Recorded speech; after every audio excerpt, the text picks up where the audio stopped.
Bawod. So, ulitin natin.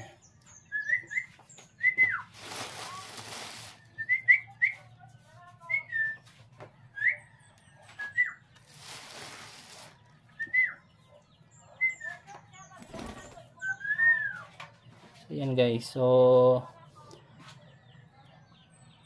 sinimulan na natin i-train yung bawod natin. So dito lang muna sa malapit kasi nga yung pakpak niya is hindi gaano pang kompleto tsaka hindi pa ganong mahaba. So ulitin natin. Yan, dito siya.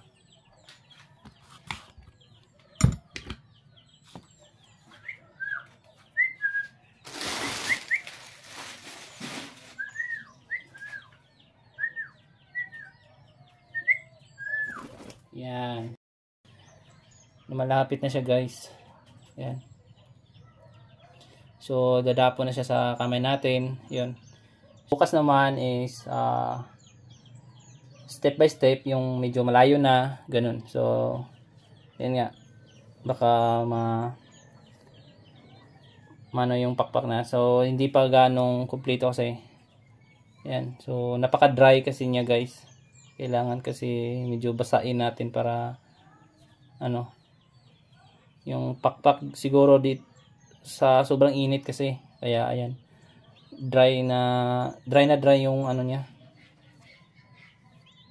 Yung pakpak kailangan pang anuhin.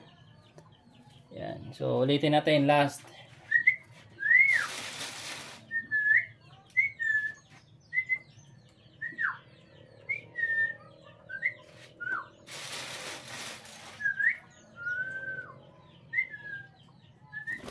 Yan.